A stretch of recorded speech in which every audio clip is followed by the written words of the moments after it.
أعوذ بالله من الشيطان الرجيم بسم الله الرحمن الرحيم يا أيها الذين آمنوا إذا جاءكم المؤمنات مهاجرات فامتحنوهن الله أعلم بإيمانهن فإن علمتموهن مؤمنات فلا ترجعوهن إلى الكفار لا هن حل لهم ولا هم يحلون لهن وآتوهم ما أنفقوا ولا جناح عليكم أن تنكحوهن إذا آتيتموهن أجورهن ولا تمسكوا بعصم الكوافر واسألوا ما أنفقتم وليسألوا ما أنفقوا ذلكم حكم الله يحكم بينكم والله عليم حكيم وإن فاتكم شيء من أزواجكم للكفار فعاقبتم فآتوا الذين ذهبت أزواجهم مثل ما أنفقوا واتقوا الله الذي أنتم به مؤمنون.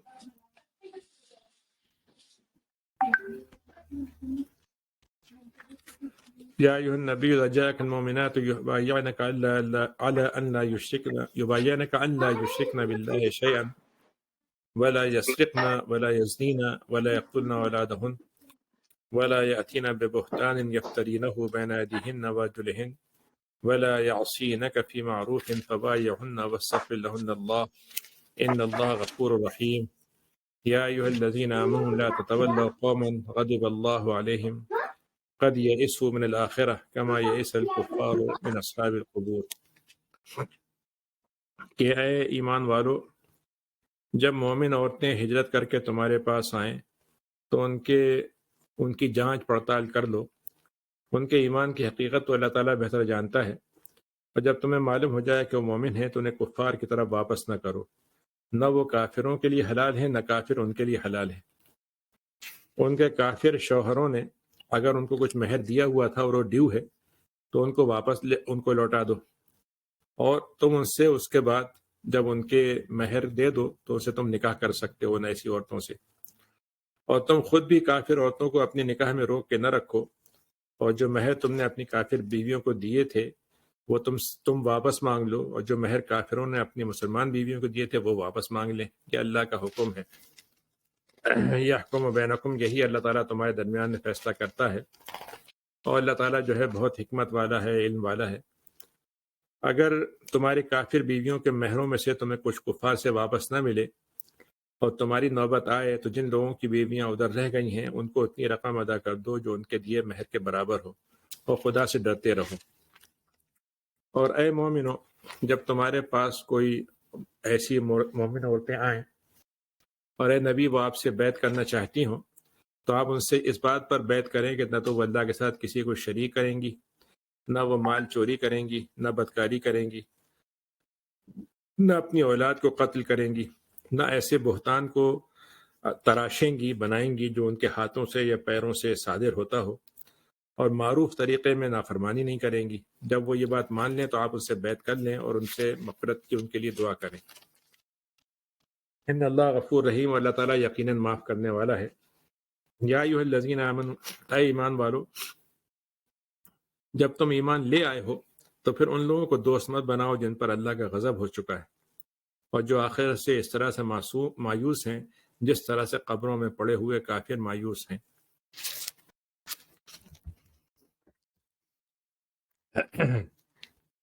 یہ اصل میں واقعہ یہ ہے کہ یہ سورہ ممتحنہ جو ہے سورت اتری ہے، اس کا اصل میں واقعہ تو اس لیے ہے کہ جب وہ صلح حدیبیہ ہوئی تھی اور صلح حدیبیہ میں یہ بات طے ہو گئی تھی کہ انہوں نے شرطیں بڑی ون سائیڈڈ رکھی تھیں، تو اس میں ایک بات یہ ہوئی تھی کہ اگر ہمارے ہاں سے کوئی آدمی آپ کے ہاں آئے گا تو آپ کو واپس کرنا پڑے گا، لیکن ہمارے پاس کوئی آدمی آ گیا تو ہم واپس نہیں کریں گے. اچھا، آج کل کے زمانے میں تو الٹی بات ہو گئی ہے. آج کے زمانے میں تو یہ ہوتا ہے کہ ہمارا آدمی آپ کے یہاں چلا گیا تو اس کو مطلب یہ ہے کہ ہم آپ کا آدمی ہمارے یہاں آ گیا تو ہم اس کو سزا دیں گے، اور اس کی مطلب وہ کریں گے، اور آپ کے یہاں آ گیا تو ہمیں واپس لوٹا دیں گے. بہرحال اس وقت یہ ہوا تو صلح حدیبیہ میں جب یہ بات ہوئی تھی تو ہوا یہ کہ کچھ مسلمان جو اس زمانے میں نہیں آ سکے تھے مکے سے مدینے، تو وہ یا جو اس سے پہلے آ گئے تھے لیکن ان کی بیویاں جو تھیں وہ گویا وہاں رہ گئی تھیں، کسی وجہ سے نہیں نکل سکی تھیں۔ اچھا، ان میں سے بعض کافر بھی تھیں اور بعض مومن بھی تھیں۔ تو اب سوال یہ ہوا کہ وہ جو کافر بیویاں ہیں اور جو مسلمان ہجرت کر کے چلے گئے ہیں، کیا وہ بیویاں ان کی ابھی بھی ہیں اور وہ اپنی کافر بیویوں کو اپنے ساتھ رکھ سکتے ہیں یا نہیں رکھ سکتے؟ ایک سوال یہ پیدا ہوا تھا، اور دوسرا سوال یہ پیدا ہوا تھا کہ کیا وہ جو مومن عورتیں ہیں اور ان کے شوہر وہاں پر کافر ہیں مثلا، لیکن وہ ایمان لے آئی ہیں اور وہ ہجرت کر کے آتی ہیں، تو ان کا کیا معاملہ ہوگا؟ تو یہ تو اس وقت کی بات ہے۔ تو اچھا، اتفاق کی بات ہے کہ صلح حدیبیہ میں جو الفاظ تھے وہ یہ تھا کہ جو ہمارے آدمی آپ کے پاس جائیں گے، اس میں عورتوں کا تذکرہ نہیں تھا۔ تو جب یہ عورتیں مدینے آئیں تو اب سوال یہ ہوا کہ ان کو بھی واپس کیا جائے گا۔ تو آپ نے فرمایا کہ نہیں، جو صلح ہوئی تھی اس میں لفظ ہے، اس میں عورتیں نہیں ہیں، تو عورتیں نہیں جائیں گی واپس۔ تو اس میں 3-4 چیزیں ہیں جو گویا اس وقت کے لحاظ سے تھی، لیکن آج اصل میں جس معاشرے میں ہم رہ رہے ہیں، اور خاص طور سے جو ہمارا یہاں کے معاشرہ نیا ڈیولپ ہو رہا ہے، جس میں بعض دفعہ لوگوں کے ذہن میں یہ ہوتا ہے کہ بھائی شادی کرنے کے لیے کیا دین ایک ہی جیسا ہونا ضروری ہے؟ کسی غیر مسلم عورت سے شادی کر لیں تو کیا ہے، اور غیر مسلم مرد سے شادی کر لیں تو کیا مسئلہ ہے اس میں؟ تو ان آیتوں کا اس لحاظ سے اصل میں ایک بہت ہی فنڈامنٹل اللہ تعالیٰ نے اصول بتایا ہے۔ سب سے پہلی بات تو یہ کہی گئی کہ جب اگر وہ مومن بن کے آئی ہیں عورتیں تو ان کو جانچ پڑتال کر لینا، یعنی دوسرے الفاظ میں آپ فیس ویلیو پہ نہیں لیں گے کسی کو، کوئی نہ کوئی ان کا ریکارڈ دیکھ لیں گے، کوئی ان کے بارے میں معلومات کر لیں گے۔ اب مثلا وہ مسلمان تھیں تو ان سے یہ پوچھا جائے کب اسلام لائیں، اچھا آپ نے کبھی کسی سے رابطہ کیا یا کوئی آپ نے نماز روزے کی کوئی بات کی، اچھا آپ کا کس سے رشتہ ہے، آپ کے خاندان کے لوگوں نے آپ کے ساتھ اسلام لانے کے بعد کیا سلوک کیا، یعنی اس طرح کی چیزیں ان سے معلوم کر لیں۔ ظاہر ہے کہ اس زمانے کا معاشرہ تو بڑا مکس تھا، عربی دونوں بولتے تھے، بہت سی باتیں مشترک تھیں، تو اس کا مطلب یہی ہے کہ اس میں کچھ ایسی چیزیں چیک کر لی جائیں کہ ایسا تو نہیں ہے کہ وہ فرض کیجئے کہ جاسوس بن کے آئی ہیں مثلا، یا کوئی اس طرح کی بات ہے، تو آپ سے اللہ تعالیٰ نے کہا کہ آپ ذرا سا ان کو چیک کر لیں۔ لیکن اگر وہ ایمان کے بارے میں آپ کو اطمینان ہو جائے تو پھر ان کو کافروں کو واپس مت کیجیے گا۔ اب یہاں اللہ تعالیٰ نے بہت اہم بات بتائی ہے کہ وہ عورتیں کافروں کے لیے حلال نہیں ہیں اور وہ کافر مسلمان عورت کے لیے حلال نہیں ہیں۔ اب یہ اس میں بات یہ ہے کہ ہمارے ہاں آج کل ساری چیزیں جینڈر ایکوالٹی پہ چلی گئی ہیں، اور ہمارے ہاں یہ بات ذہن میں لائی جاتی ہے کہ صاحب اسلام میں عورت پہ بڑا ظلم ہوتا ہے، دبا کے رکھی جاتی ہے، مرد کی حکمرانی ہے اور طرح طرح کی چیزیں ہیں۔ لیکن آپ ذرا سا غور کیجئے کہ ایک مسلمان عورت ہے اور وہ کافر مرد کے ساتھ رہتی ہے، تو ایک آدمی یہ کہے کہ بھائی اس میں حرج کی بات کیا ہے، تم اپنی زندگی گزارو، وہ اپنی زندگی گزار رہا ہے۔ لیکن اللہ تعالیٰ یہ کہہ رہا ہے کہ وہ مسلمان عورت اتنے اعلیٰ درجے کے مقام کی ہے کہ وہ ایک کافر کے تحت نہیں رہ سکتی، یعنی یہ اس کی عزت کے خلاف ہے، اس کے دین کے خلاف ہے، اور ہمارے نزدیک جو عورت کا مقام ہے اس کے خلاف ہے۔ اب یہ اتنی بڑی بات ہے جس کو مطلب یہ کہ آج اگر سمجھنا چاہے انسان تو سمجھ سکتا ہے۔ یعنی آج کل جو رشتے ہونے لگے ہیں کہ ایک عورت ہے وہ اپنے آفس میں کسی سے دوستی ہو جاتی ہے اور دونوں ایک ہی طرح کام کرتے ہیں کہ بھئی ہمارا اس سے کوئی جھگڑا نہیں ہے، وہ اپنے مذہب پہ عمل کرے گا، ہم اپنے مذہب پہ عمل کریں گے، کیا مسئلہ ہے؟ تو اب وہ یعنی انٹرسٹ کی بنیاد پہ شادی ہونے لگی ہے، اور ایک طرح سے ہوگا گیو اینڈ ٹیک ہو گیا کہ بھئی تم اپنے مذہب پہ عمل کرنا، ہم تمہارے مذہب پہ بھی کبھی دل چاہے گا تو کر لیں گے، اور بچوں کو دونوں مذہب پہ پالیں گے۔ تو آپ غور کیجئے کہ انسانی زندگی میں آج ایک صبح بات ہو رہی تھی تو میں نے ایک بات کہی تھی کہ قرآن مجید میں اللہ تعالیٰ نے یہ کہا ہے کہ دیکھو دنیا کی زندگی جو ہے لہو و لعب ہے، کھیل کود کی زندگی ہے۔ اچھا، یہ تو ایک عام لفظ ہے کہ ہم نے کھیل کود کو بنا لیا، لیکن آپ غور کیجئے کہ ایک دو ہمارے پاس کنٹراسٹ ہیں۔ مغربی دنیا میں جو کھیل ہوتا ہے اس کو بھی انتہائی سیریس لیتے ہیں۔ یعنی آپ سوچئے کہ جو آدمی سب سے فاسٹ دوڑتا ہے وہ سیکنڈ کے بھی چند فریکشن پہ جیتتا ہے، اور اس کی تیاری کئی سال تک ہوتی ہے، تو فریکشن میں سیریس ہونا آسان بات نہیں ہے، یعنی کتنا سیریس ہو کے کھیل کھیلتے ہیں۔ اس کے مقابلے میں ہمارے ہاں جو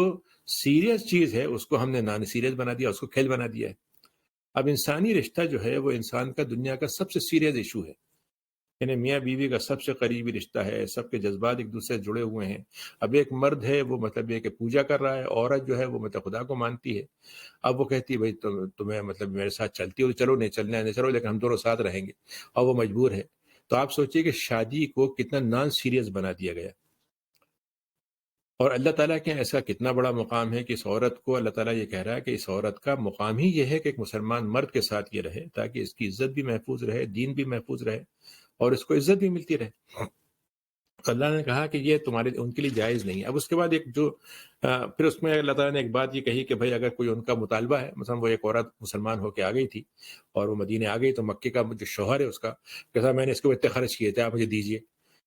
تو اس سے آپ سے فرمایا جا رہا ہے کہ تم ان کے آدمی اس آدمی کے کوئی ڈیمانڈ ہو تو واپس کر دو انہیں، کہ ٹھیک ہے یہ پیسے لو، چھوڑو، اس کی چھٹی کرو۔ اور دوسری بات یہ کہی کہ جب وہ عورت یہاں آ جائے تو اب اس کے بعد تم اس کی عدت کا جو زمانہ ہے اس کے بعد تم مسلمانوں میں اس کی شادی کر دو، تاکہ وہ اپنی زندگی یہاں پہ نئی طرح سے شروع کر سکے، اور اس کو مہر اس کا دے دو۔ اب اس میں ایک لفظ استعمال ہوا ہے جو بہت ہی فنڈامنٹل ہے۔ قرآن نے کہا ہے کہ وَلَا تُمْسِكُوا بِعِصَمِ الْكَوَافِرِ، یہ جو شادی کا رشتہ ہے یہ کفر کے بندھن پہ نہیں بندھے گا۔ یہ ہے، دیکھیے اصل میں یعنی ہمارے ہاں یہاں پر ایک مسئلہ ہوتا ہے، لوگ کہتے ہیں بھائی دیکھیے سوال یہ ہے کہ اگر ایک مسلمان مرد ایک عیسائی لڑکی سے شادی کر سکتا ہے تو وائی ناٹ ایک مسلمان لڑکی جو ہے وہ عیسائی مرد سے شادی کر لے۔ مطلب ہمارے آج کل تو یہ وہ ہوتا ہے نا کہ آرگومنٹ، کاؤنٹر آرگومنٹ کیا جاتا ہے۔ تو اصل میں اس بات کو سمجھ لینا چاہیے کہ دو چیزیں ہوتی ہیں، ایک ہوتا ہے فنڈامنٹل اصول یعنی بنیادی مسئلہ، اور ایک ہوتا ہے ایکسیپشن۔ تو فنڈامنٹل جو ہوتا ہے وہ ایپلیکیبل ہوتا ہے ہر چیز میں، یعنی اس کو کہیں پر آپ اس میں کوئی مطلب یہ ہے کہ اس میں کوئی یعنی اس کو آپ پھیلانا، جیسے 10 جگہ اپلائی کرنا ہے تو 10 جگہ ہو جائے گا، 20 جگہ کرنا ہے تو 20 جگہ ہو جائے گا، تو چونکہ وہ یونیورسل اصول ہوگا۔ تو جب اللہ نے یہ کہا کہ کفر کے بندھن پہ یہ رشتہ نہیں بندھے گا، تو اس کا مطلب یہ وہ کفر ہندو والا ہو، وہ بدھزم والا ہو، وہ ایتھیسٹ والا ہو، وہ فرسٹ یہ پیگن کا ہو، یا اور کوئی اس کے علاوہ مطلب مذہب ہو، سب کفر کے بندھن جو ہیں وہ رشتے میں مذہب کے نہیں آ سکتے۔ یعنی مذہب دینی میاں بیوی کا رشتہ جو ہے اس میں تمام قسم کے کفر،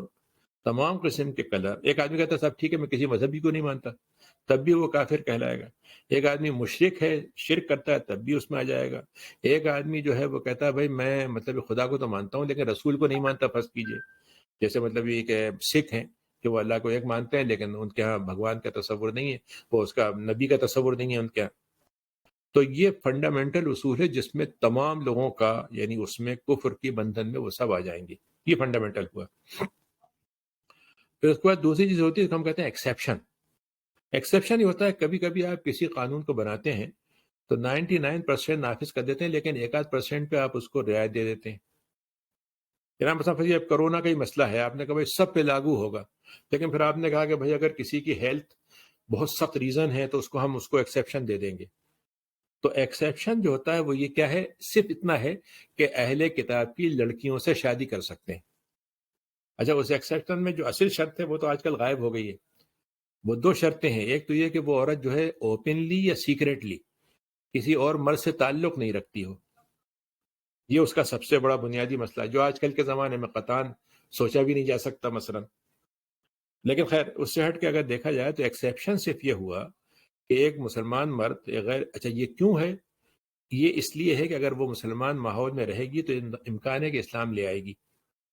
اور مسلمان معاشرے کو وہ کر لے گی۔ لیکن فرض کیجئے جیسے اب کینیڈا ہے، کینیڈا میں تو ماحول ڈومیننٹ ان کا ہے، دوسروں کا ہے، ہمارا تو کمزور ہے، اور ہمارا جو نوجوان ہوتا ہے وہ جوشیلا تو ہوتا ہے، شادی کرنے کا شوقین بھی ہوتا ہے، لیکن دین کا پتہ ہی نہیں ہوتا، اسے خود اسلام پہ عمل نہیں کرتا تو بیوی کو کیا کرائے گا۔ تو اس میں اسلامی طور پر جو ایکسیپشن ہوتا ہے اس میں دو باتیں ہوتی ہیں۔ ایکسیپشن جو ہوتا ہے وہ چند کنڈیشن کے ساتھ ہوتا ہے۔ تو اگر عیسائی عورت سے یہودی عورت سے شادی ہوگی تو اس میں دو شرطیں لازماً ہوں گی۔ وہ کیا ہیں؟ وہ یہ ہیں کہ ماں جو ہے اپنے بچوں کو اپنے دین پہ نہیں ڈالے گی، یعنی وہ چاہے یا نہ چاہے لیکن اس کو اپنے باپ کے بچوں کو اپنے باپ کے دین پہ چلانا پڑے گا، ایک بات۔ اور دوسری بات یہ ہے کہ وہ جو نسب ہوتا ہے وہ باپ سے چلے گا، یعنی بنیادی طور پر یہاں بھی مانا جاتا ہے، ہمارے یہاں بھی مانا جاتا ہے کہ نسب باپ سے ہوگا، لیکن یہاں پر چونکہ وہ ہے ایکوالٹی ہے تو وہ فرض کی یہاں پر یہ کہیں گے بھائی ٹھیک چرچ لے جاتی ہے تو لے جائے، ہم روکیں گے نہیں اسے، عدالت میں مقدمہ کر دے گی، بچے ہمارے پاس ہونا چاہیے، عدالت اس کو دے دے گی۔ لیکن اسلامی طور پر یہ دو چیزیں جو ہیں وہ ہوں گی تب وہ عورت جو ہے شادی کر سکتی ہے۔ تو اسی لیے جب میں کبھی اس طرح کی بات ہوتی ہے تو میں ہمیشہ یہ بات کہہ دیتا ہوں کہ بھائی آپ ان کو غیر مسلم جو آپ کے ساتھ شادی آپ سچ کر رہے ہیں ان کو یہ بتا دیں کہ بھائی یہ دو چیزیں ان کے ذہن میں کلیئر رہنا چاہیے۔ اچھا، جو اصل مسئلہ ہے جو جس کے لیے میں نے اتنی تفصیل آپ کے سامنے رکھی ہے وہ یہ ہے کہ ایکسیپشن جو ہوتا ہے وہ کبھی جنرلائز نہیں ہو سکتا۔ یعنی اگر ایک آدمی یہ کہے کہ اچھا صاحب جب عیسائی کی اجازت دے دیے تو ہندو عورت سے کیوں نہیں کر لیں ہم مثلا، یا بدھسٹ عورت سے کیوں نہیں کر لیں، تو آپ اس کو مزید اپلائی نہیں کر سکتے۔ یعنی دوسرے الفاظ میں جتنا آپ کو، یعنی اگر فرض کیجئے کہ آپ کو کسی نے یہ کہا کہ آپ کو ہم نے پاس دے دیا ہے لیکن یہ پاس جو ہے صرف 24 گھنٹے استعمال ہوگا مثلا، تو اس کا مطلب یہ آپ کے ساتھ میں جب 24 گھنٹے مجھے آپ نے دیا تو آپ میں کیوں 25 گھنٹے کی نہیں آ سکتا اس میں، تو آپ یہ نہیں کر سکتے۔ لیکن اگر کسی کو مستقل پاس ملا ہوا ہے تو اس کو 24 گھنٹے کی شرط نہیں ہوگی اس کی۔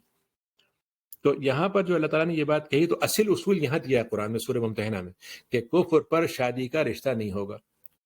اور ایک اور جگہ سورہ بقرہ میں اللہ نے دیا ہے کہ اگر مشرک مرد ہو تو اس سے تم اپنی مسلمان لڑکی کی شادی مت کرو، اور اگر مشرک عورت ہے تو اپنے مسلمان انسان مرد ہے اس کی شادی مت کرو۔ وہاں بھی وہی اصول فنڈامنٹل ہے۔ اور سورہ مائدہ میں ایکسیپشن ہے کہ اگر تمہارے لیے ہم نے حلال کر دیا ہے کہ تمہارے کتاب کی لڑکی سے شادی کر سکتے ہو، تو ان دونوں کو جب ہم ملائیں گے تب پورا ہمیں اسلام کا لا آف میرج سمجھ میں آئے گا۔ آج کل ہمارے یہاں اصل میں بہت اس پہ بحثیں چلنے لگی ہیں، خاص طور سے جو نئی جنریشن ہماری آ رہی ہے ان کے ذہن میں یہ ہوتا ہے کہ بھئی یہ کیوں ایسا، اس میں کیا مسئلہ ہے، ہمارا اس سے کوئی وہ نہیں ہے، ہم اپنے کما رہے ہیں وہ اپنے کما رہے ہیں، ان کی اپنی زندگی ہے ہماری اپنی زندگی ہے، اور ٹھیک ہے ہم بچوں کو مینج کر لیں گے، ان کو سمجھا دیں گے۔ اب آپ دیکھیے کہ ہندوستان میں اگر آپ دیکھ رہے ہوں گے تو ہمارے یہاں ایک بہت مشہور قسم کے فلم اسٹار ہیں، ان بیچاروں کا شوق یہ تھا کہ انہوں نے اپنی بیوی ہندو ہے، بچوں کو انہوں نے ہندو بھی بنایا ہے، اور مسلمان کا بھی کوئی دو چار باتیں بتا دیتے ہیں۔ مشکل یہ ہے کہ ہندو ان کو مسلمان مانتا ہے، اور ان کو وہ سزائیں دے رہا ہے جو مسلمان کو دیتا ہے۔ اب وہ بیچارے نہ مسلمان سے پناہ مانگ سکتے نہ ہندو سے مانگ سکتے، اور نہ ادھر کے رہے نہ ادھر کے رہے۔ تو کہنے کا مطلب یہ ہے کہ اگر آپ اسلام سے اپنا رشتہ توڑ لیتے ہیں تو آپ کو دوسرے لوگ بھی اپنا ماننے کو تیار نہیں ہیں۔ تو یہاں جب بات اللہ نے کہی کہ کفر کے بندھن پہ کبھی مت جوڑنا،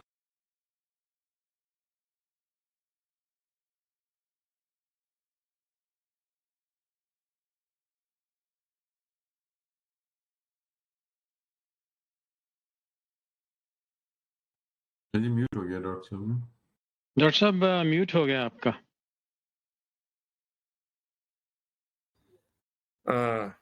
تو میں یہ کہہ رہا تھا کہ آپ جو ایک انمیوٹ کر دو۔ ہو گیا، تو جو ایک بہت خاص مسئلہ ہے جو آج کل بہت پیش آتا ہے، خاص طور سے جو خواتین اسلام لے آتی ہیں مثلا،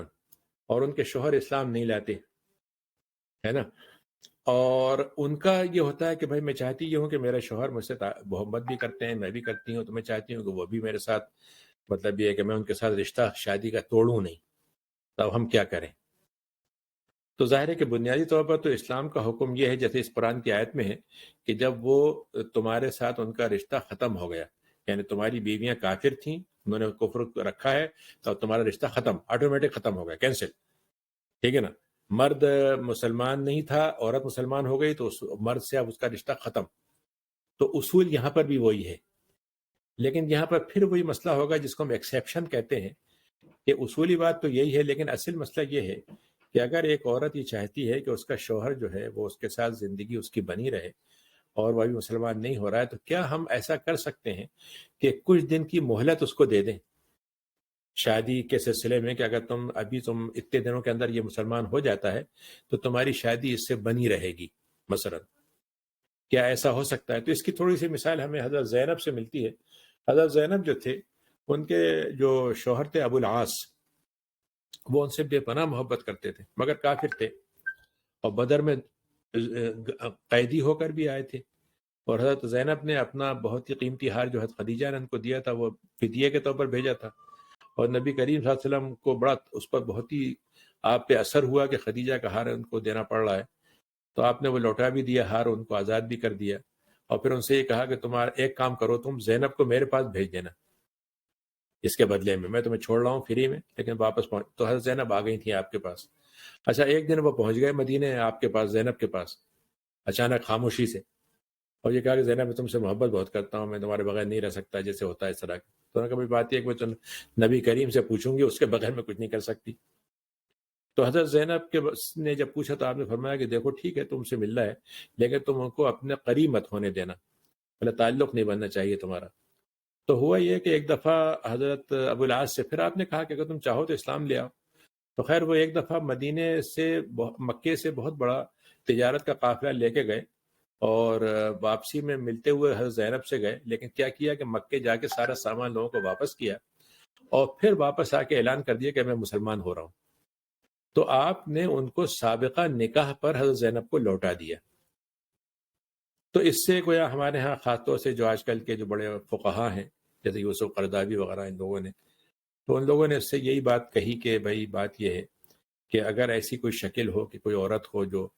شوہر سے امید ہو کہ وہ اسلام لے آئے گا، تو کچھ مدت 6 مہینے 8 مہینے جو بھی ہو، ایک مدت اس کی رکھ دے اور اس مدت تک وہ انتظار کر لے۔ باقی یہ ہے کہ جنسی طور پر تعلق نہ بنائے، اور وہ اسلام لے آتا ہے تو پھر وہ اسی رشتے پہ برقرار ہو جائے گی، ورنہ یہ کہ پھر اس کو چھوڑنا پڑے گا۔ ظاہر ہے کہ اس کے پاس 2 ہی چوائس ہیں، یا تو شوہر کو پسند کرے یا اسلام کو پسند کرے۔ تو یہ بعض ایشوز ہیں جو آج کے زمانے میں یہ آیتیں اس لیے پیش کر رہا ہوں کہ تاریخی واقعات اپنی جگہ ہے، لیکن آج یہ مسئلے بہت ہمارے اپنے مسلم معاشرے میں آ گئے ہیں، اور جو لوگ مسلمان ہوتے ہیں ان کے ہاں بھی یہ بڑے پریکٹیکل مسائل ہیں۔ تو یقیناً اس سلسلے میں ہمارا تھوڑا بہت علم کا دائرہ اس میں ہونا چاہیے۔ اس کے بعد دوسری آیت ہے کہ یا ایھا النبی اذا جاءک المؤمنات یبایعنک۔ اب یہ اس بیعت نساء کہتے ہیں، یعنی عورتوں والی بیعت۔ اچھا بڑی مزیدار بات یہ ہے کہ جب آپ نے مدینے کے لوگوں سے آپ کی ملاقات ہوئی،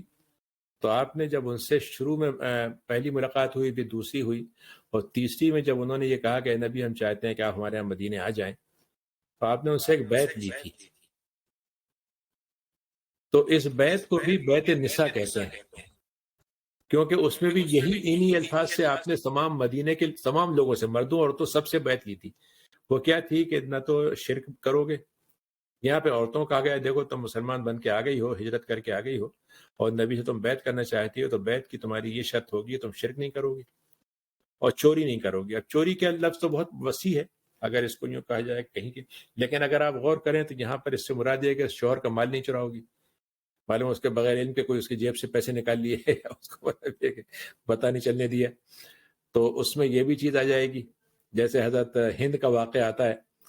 کہ ہند جو تھیں وہ ابو سفیان کی بیوی آپ کے پاس آئیں اور کہا کہ خیر اب نبی جب کچھ ہے ہم تو جنگ ہار چکے ہیں، لیکن میں تو آپ اسلام بھی لانے کو تیار ہوں، کوئی مسئلہ نہیں ہے، لیکن یہ ابو سفیان بڑے کنجوس آدمی ہے، تو ہمیں گھر کا خرچہ دینے میں بھی ان کو تنگی محسوس ہوتی ہے، تو میں کبھی کبھی ان کی جیب سے پیسے نکال لیتی ہوں۔ تو انہوں نے کہا کہ اچھا ٹھیک ہے نکال لیا کرنا، لیکن جتنی ضرورت ہے اتنی ہی نکالنا، اس سے زیادہ نہیں نکالنا۔ تو لا یسرقن، چوری نہیں کریں۔ اب آج کل تو جوائنٹ اکاؤنٹ ہوتا ہے تو اس میں تو اور آسان ہو گیا ہے مسئلہ، کہ مطلب فرض کیجیے اگر میاں بیوی میں رشتہ خراب ہو گیا تو وہ معلوم ہوا کہ، اور ظاہر ہے کہ جوائنٹ کا مطلب دونوں ہوتے ہیں کہ مرد بھی کما رہا ہے عورت بھی کما رہی ہے۔ اب ایسے واقعات میرے سامنے آتے رہتے ہیں کہ جن صاحب نے پلاننگ کی تھی مثلا شوہر نے کہ بیوی کو چھوڑنا ہے، تو دھیرے دھیرے جوائنٹ کے سارے پیسے نکال لیے انہوں نے تاکہ بیوی کو چھاتی نہیں لگے، یا فرض کہ اس کے اپوزٹ ہو گیا۔ تو کہنے کا مطلب یہ ہے کہ جو جس کا مال ہے، حالانکہ سرقے کا جو لفظ ہے عربی میں سرقہ سمجھ لیجئے، سرقہ کا مطلب چوری ہے، لیکن چوری کی ڈیفینیشن ہے اسلام میں۔ ڈیفینیشن یہ ہے 2 شرطوں کے ساتھ ہے چوری جو اسلام میں شمار ہوگی۔ ایک تو یہ ہے کہ اس کا ایک مقدار ہونی چاہیے، یعنی فرض کہ کسی نے ایک انڈا چرا لیا کسی کے پاس مثلا، ٹھیک ہے نا، یا ایک روٹی کہیں سے دکان سے اٹھا لی اس نے، تو اس پہ چوری نہیں مانی جائے گی۔ وہ ایک مقدار ہے شریعت میں کہ ایک معتبر رقم ہو جس کو ایک ویلیو کہیں، وہ اتنی چوری ہو۔ دوسری چیز یہ کہ وہ جگہ جہاں سے وہ چوری سامان کیا گیا ہو محفوظ ہو، مثلا سڑک پہ کوئی چیز پڑی ہوئی تھی کسی نے اٹھا لی تو اس کو چوری نہیں کہیں گے مثلا، یا کہیں پہ کوئی ایسی چیز تھی جیسے یہاں پر ہوتا ہے کہ بیک یارڈ میں کچھ رکھا ہوا سامان، یا سامنے یا اپنی پارکنگ لاٹ کے پاس کچھ سامان باہر رکھا ہوا کوئی لے گئے، تو ایسی چیز کو چوری نہیں کہتے۔ اور اسی لیے ہمارے یہاں جو آج کل بہت بدنام کیا جاتا ہے کہ صاحب اسلام میں آ گیا تو سارے لوگوں کے ہاتھ کاٹ دے گا، تو پہلی بات تو یہ ہے کہ چوری جو ہے صرف اس وقت ہوگی، اسی لیے ہمارے ہاں اگر کسی شخص نے مثلا فرض کر جیسے گاڑی ہے، گاڑی لاک کھلا ہوا تھا اور اس نے اس آدمی نے ہاتھ لگایا، کھل گئی اور اس میں سے کوئی چیز لے کے بھاگ گیا، تو اس کو محفوظ نہیں کہیں گے، لیکن تالا لگا ہوا تھا پھر کیا تو پھر اس کو مانا جائے گا۔ اچھا، کوئی چیز کسی کے آدمی کے اپنے تصرف میں تھی، دو شیئر پارٹنر تھے، شیئر ہولڈر تھے، اور ایک نے دوسرے کا مال اپنی طرف کر لیا، جیسے جوائنٹ اکاؤنٹ میں نے بتایا، تو یہ چوری نہیں کہلائے گا، کیونکہ یہ چوری جو ہے اس وقت ہوتی جب صرف سیف ہوتا اور مطلب یہ کہ ان کے ایکسیس میں نہیں ہوتا۔ تو ایک تو یہ ہے، دوسری بات یہ ہے کہ چوری کا اگلا مرحلہ یہ ہے کہ اس کو ثابت کرنا پڑے گا آپ کو عدالت میں، ایسے نہیں کہ کسی کو الزام لگایا اور سزا دے دی، باقاعدہ اس کے سامنے دو گواہ آئیں گے یا وہ آدمی خود مان لے گا، تو ایک بڑا لمبا پروسیس ہے، یعنی بالکل یعنی اس طرح سے نہیں ہے کہ بس آیا اور ہاتھ کاٹ دیا اور چھٹی کر دی۔ لیکن بنیادی طور پر اس میں عورتوں سے یہ بات کہی گئی کہ بھائی تمہارا اپنا مال ہے تم لے سکتی ہو، لیکن اگر شوہر کا مال ہے تو اس کی اجازت سے لو۔ ولا یزنین، اور زنا نہیں کریں گی۔ ظاہر ہے کہ شادی کا مطلب یہی ہے کہ شادی کے بعد تو آدمی کی جو خواہش ہوتی ہے جب اس کو پورا کر رہا ہے شوہر میاں بیوی کے ساتھ مل کے ایک دوسرے سے، تو اب اس کے بعد باہر سے جانے کی ضرورت نہیں ہے۔ لیکن چونکہ آج کا معاشرہ ایسا بن گیا ہے کہ معلوم ہوا کہ شوہر کہیں کام کر رہا ہے، بیوی کہیں کام کر رہی ہے، شوہر رات میں کام کر رہا ہے، مطلب بیوی جو ہے وہ رات میں گھر میں اکیلی ہے، اور اس طرح کے بہت سے مسائل ہو گئے ہیں۔ اور اس کے بعد پھر یہ ہو گیا ہے کہ ہمارے ہاں باہر زندگی زیادہ گزاری جا رہی ہے، گھر میں دلچسپی کم ہو گئی ہے، باہر عورتوں مردوں کا ملاپ بہت زیادہ ہو گیا ہے، تو اس کی وجہ سے اپنا اٹریکشن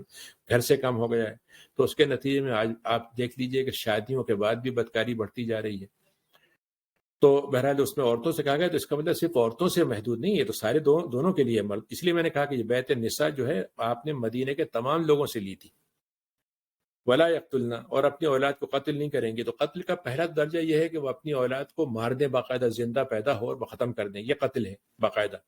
یعنی اس کو ہم قتل کی بھی ہمارے ڈیفینیشن ہے، ہر ایک کو قتل نہیں کہیں گے۔ اب ایک آدمی گاڑی چلا رہا تھا، ایکسیڈنٹ ہو گیا اور اس کا بچہ مر گیا، تو اس کو قتل نہیں کہیں گے، وہ قتل خطا ہوگا، بائی مسٹیک۔ لیکن ایک باقاعدہ جان بوجھ کے بچے کو مار دیا، یہ قتل ہوگا۔ لیکن اس میں جو سیکنڈری لیول پہ قتل آئے گا وہ یہ کہ بچے کو ایبارٹ کرا دیا، اس کو مطلب یہ کہ زندہ پیدا ہو رہنے والا تھا، 6 مہینے سے زیادہ ہو چکے تھے، 4 مہینے زیادہ، تو اس کے بعد اس کو گرا دیا، تو یہ بھی قتل میں شمار ہوگا، گرچہ اس کی سزا اتنی نہیں ہے جو عام قتل کی ہوتی ہے۔ اچھا، پہلے 3 مہینے پہلے گرا دیا تو اس کا الگ حکم ہوگا۔ اچھا، پھر قتل کا ایک مطلب یہ بھی ہے جو اس میں نہیں ہے، وہ یہ کہ بچے کو پیدا ہی نہیں ہونے دے، مطلب اس کے لیے پہلے سے کوئی راستے ایسے بنا دے۔ لیکن اصل قتل جو ہے وہ وہی کہلائے گا جو باقاعدہ جان بوجھ کے ارادے کے ساتھ قتل کیا جائے۔ وَلَا يَأْتِينَ بِبُهْتَانٍ يَفْتَرِينَهُ بَيْنَ أَيْدِيهِنَّ وَأَرْجُلِهِنَّ، اور ایسا کوئی بہتان کی بات، گناہ کی بات، ایسی بات جو انسان کو بدنامی کرنے والی، رسوا کرنے والی ہو، وہ نہ کریں گی، جو چاہے ہاتھوں سے ہو یا پیروں سے ہو۔ یعنی دوسرے الفاظ میں کوئی آپ نے ہاتھ سے کام کیا تو جا رہے چوری کی ہاتھ سے جیسے، اور پیروں سے کا مطلب یہ ہے کہ چلنے سے بھی ہو سکتا ہے، اور پیروں کا شرمگاہ سے بھی تعلق ہے، تو مطلب یہ کہ اگر کوئی ایسی بات جو شرمگاہ سے تعلق رکھتی ہو وہ، یا چلنے پھرنے سے ہو یا ہاتھوں سے ہو۔ ظاہر ہے کہ اس میں دو چیزوں کو خاص طور سے ذکر کیا، ہاتھ پیر کو، لیکن اس کا یہ مطلب نہیں ہے کہ آپ منہ سے کہیں تو کوئی حرج نہیں ہے۔ کہنے کا مطلب یہ ہے کہ آپ کے جو جسم کے اعضاء ہیں، وہ زبان ہو، ہاتھ ہو یا پیر ہو یا آنکھوں کے اشارے ہوں، وہ سب چیزیں اپنی اپنی جگہ پہ گناہ شمار ہوں گی، لیکن چونکہ عام طور سے ہاتھ اور پیر سے کام زیادہ ہوتے ہیں تو اس کا خاص طور سے ذکر کر دیا گیا۔ اور ایسی بات جو اللہ کے نزدیک بھی صحیح ہے اور انسانی طور پر بھی صحیح ہے، اس معروف میں نافرمانی نہیں کریں گی۔ اب یعنی جیسے مثلا فرض کی آج کل کے زمانے میں آپ نے دیکھا ہوگا، وہ ایک نیا مطلب ٹرینڈ چلا ہے جو قانون کی نظر میں بہت ہی مطلب یہ ہے کہ بڑھا دیا گیا ہے، اور ہماری عورتیں بڑی خوش ہو رہی ہیں، مسلمان عورتیں بھی۔ وہ یہ ہے کہ شوہر جو ہے میاں بیوی کو سیکس نہیں کر سکتا اس کی مرضی کے بغیر، اگر اس نے کیا تو یہ ریپ کہلائے گا۔ جی،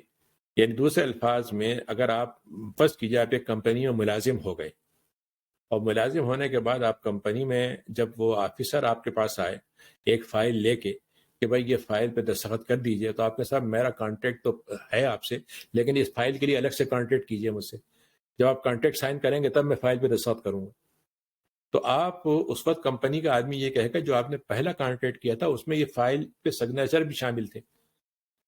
جی، لیکن ہمارا آج کل اس قدر ہم نے مطلب یہ ہیومن رائٹس اور جینڈر رائٹ اور ایکول رائٹ اور وومن رائٹ کا مسئلہ آ گیا ہے۔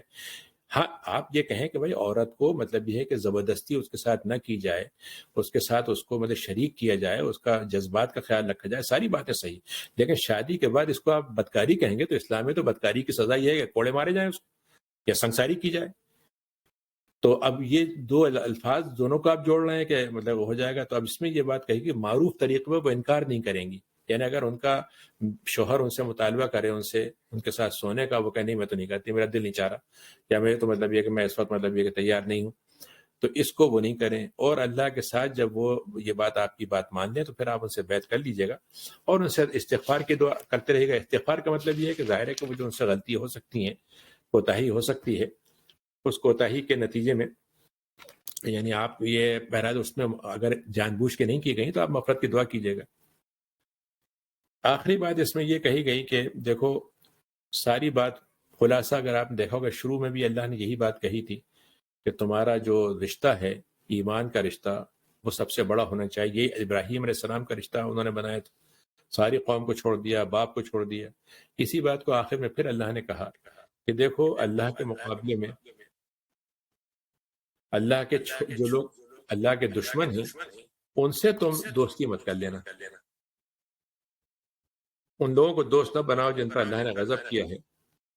اور شیطان سے اللہ تعالیٰ نے کہا کہ دیکھو وہ کافروں کا معاملہ کیا ہے، ان کو خیال ہی نہیں آتا کہ آخرت کوئی چیز ہوتی ہے اور آخرت میں کوئی حساب ہوگا، تو انہوں نے آخرت کو بالکل بھلا دیا ہے. ایک طرح سے آخرت سے وہ مایوس ہیں.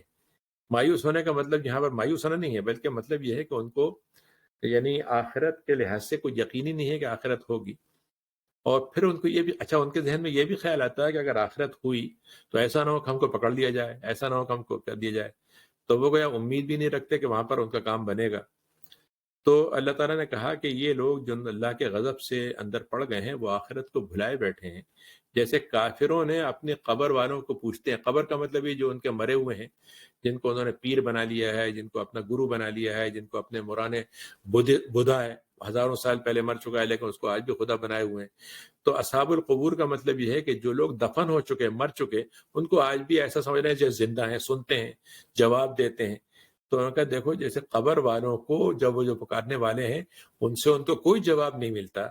تو ایسے یہ جو اللہ کے غضب میں ہیں وہ آخرت میں ان کو کوئی جواب نہیں ملے گا. تو جو ایسے لوگ جو اللہ کی نظر میں جن کی آواز کا کوئی رسپانس ہی نہیں ہوگا، تو تم ان سے کیسے توقع رکھتے ہو کہ تمہاری بات کا رسپانس کریں گے؟ تم کیسے سوچتے ہو کہ تمہارے لیے وہ کام آ جائیں گے؟ یعنی جو اللہ کے نہیں ہوئے تمہارے کیسے ہوں گے؟ جن کو آخرت میں اپنے مطلب یہ کامیابی کا یقین نہیں ہے، وہ دنیا کے مطلب یہ کہ تو دوسرے الفاظ میں اللہ تعالیٰ یہ کہہ رہا ہے، سمپل سی بات ہے کہ آپ یہ دیکھیے کہ ہمارا ان سے دنیاوی رشتہ ہو سکتا ہے، کسی کا رشتہ داری کا رشتہ بھی ہو سکتا ہے، کسی کے معاملات ہیں، تجارت ہے، پڑوسی ہیں، سارے حقوق اپنی جگہ پر ہیں، لیکن ہم ان سے وہ توقع کر لیں جو اللہ تعالیٰ سے کرنی چاہیے یا اللہ کے چاہنے والوں سے کرنا چاہیے، وہ ہم نہیں کر سکتے. اس لیے کہ اس کے نتیجے میں ہم دو کشتیوں پہ سفر کریں گے، ایک کشتی اللہ کی ہوگی اور ایک کشتی ان کی ہوگی جو اللہ کو نہیں مانتے. تو اگر ہم نے ان کے ساتھ رشتہ کر لیا تو اللہ تعالیٰ یہ کہہ رہا ہے کہ جیسے وہ آخرت میں بالکل فیل ہو جائیں گے ایسے ہی پھر تمہیں بھی فیل کر دیں گے. مطلب تمہارا ان سے رشتہ جو ہے صرف تمہارا ان کا رشتہ اتنا ہی نہیں ہوگا کہ بس ٹھیک ہے تم نے رشتہ کر لیا، بلکہ اس رشتے کی تمہیں قیمت دینا پڑے گی. اور وہ قیمت یہ ہے کہ پھر اللہ تعالیٰ سے تمہیں رشتہ توڑنا پڑے گا. اور اللہ تعالیٰ سے جب رشتہ توڑو گے تو اس کا مطلب یہ ہے کہ پھر تو دونوں طرف سے تم گئے، دنیا سے بھی اور آخرت سے بھی. تو یہ گویا سورہ ممتحنہ جو ہے یعنی اس کو وہ کیا گیا ہے. تو اگر اس کو یعنی خلاصے کے طور پر اگر یہ بات کہی جائے کہ اللہ تعالیٰ یہ کہہ رہا ہے کہ دیکھو اس ایمان جو ہے وہ ایک امتحان ہے مثلا، اور اس سے امتحان کے بہت سے مرحلے ہیں. سب سے پہلا تو امتحان تمہارا اپنا ہے، دوسرا مرحلہ تمہارے خاندان کا ہے،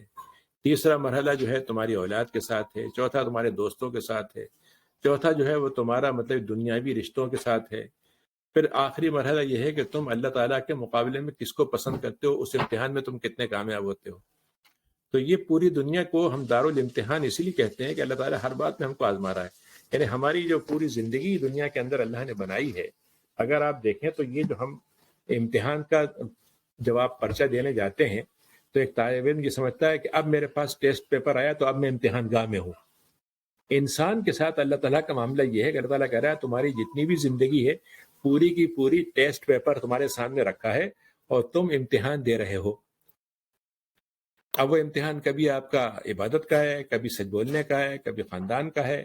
کبھی مطلب معاملات کا ہے، کبھی مطلب تو یعنی پوری زندگی امتحان کے اندر بیٹھ کر سوال حل کرنے کی ہے، اور ہر سوال کا الگ الگ جواب ہے اور ہزاروں مرحلے ہیں سوالات کے. تو یہ ممتحنہ کو اگر آپ اس طرح سے دیکھیں تو یہ گویا ہمارے لیے صرف تاریخ کی بات نہیں کہ قصہ ہم نے پڑھ لیا، بلکہ ہر انسان روزانہ ہر لمحے اس امتحان سے گزرتا ہے۔ اور وہ والی بات ہے کہ مطلب یہ کہ یہ جو ہے کسی نے کہا تھا نا، اقبال نے کہا تھا کہ مطلب یہ ہے کہ یہ نوری انسان جو ہے نہ نوری ہے نہ ناری ہے، تو دوسرے الفاظ میں انسان جو ہے روزانہ اپنی مطلب یہ کہ خود جنت بھی جہنم بھی، بھلے انسان جو ہے کہ جنت و جہنم خود بناتا ہے انسان اپنی۔ تو اس لحاظ سے یعنی یہ دیکھا جائے تو یہی انسان کی بہت بڑی یعنی اس میں تعلیم اس آیتوں میں ملتی ہے۔ اور اس میں ظاہر ہے کہ آپ غور کیجئے گا تو اللہ تعالیٰ کے ساتھ جو رشتہ ہے وہ تو کبھی کبھی آسان ہو جاتا ہے نبھانا، لیکن انسانی رشتوں میں توازن رکھنا کافی مشکل ہوتا ہے، اور پھر انسانی رشتوں کو اللہ کے رشتے سے جوڑ کر بنا دینا یہ اور مشکل ہوتا ہے۔ کبھی کبھی انسان جو ہوتا ہے وہ اس کی کسی سے کوئی تعلق ہوتا ہے، دنیاوی رشتے ہوتے ہیں، بناتا رہتا ہے، نبھاتا ہے، لیکن اس رشتے کو اللہ کے ساتھ جوڑ کر دیکھیں یہ انسان کی، اسی لیے حدیث میں آپ نے فرمایا کہ وہ انسان کا ایمان کامل ہو جائے گا جو محبت کرے تو اللہ کی خاطر اور غصہ ہو تو اللہ کی خاطر، یعنی الحب فی اللہ والبغض فی اللہ، کہ محبت ہو تو اللہ کی خاطر۔ آپ دیکھیں نا، میں لوگوں کو ایک چھوٹی سی مثال دیتا ہوں، آپ کسی آدمی کو گالی دے دیں، مثلا ذرا سی گالی تو خیر بڑا لفظ ہے، اور اس سے ہلکی لفظ کہہ دیں، کمزور سے کمزور انسان بھی جو ہے وہ اپنی عزت کی خاطر جو ہے وہ مطلب غصہ ہو جائے گا، لڑ جائے گا آپ سے۔ آج ہمارے مسلم معاشرے کے اندر کھلے عام اللہ کو، رسول کو، اللہ کی باتوں کو 10 گالیاں دینے والے موجود ہیں، لیکن کسی کو کوئی اس پر کوئی فرق ہی نہیں پڑتا۔ مطلب کوئی وہ لبرلزم کے چکر میں چلا جاتا ہے، کوئی سیکولرزم کے چلے میں جاتا ہے، کوئی جمہوریت میں اس سے چلا جاتا ہے، کوئی آزادی رائے میں چلا جاتا ہے، اور بات ختم ہو جاتی۔ تو کہنے کا مطلب یہ ہے کہ میں اپنے نفس کے لیے تو آج بھی لڑنے کو تیار ہوں، لیکن اللہ کے لیے غصہ ہونا اور محبت کرنا یہ کم ہو گئے، جبکہ ایمان کی اصل پہچان یہی ہے۔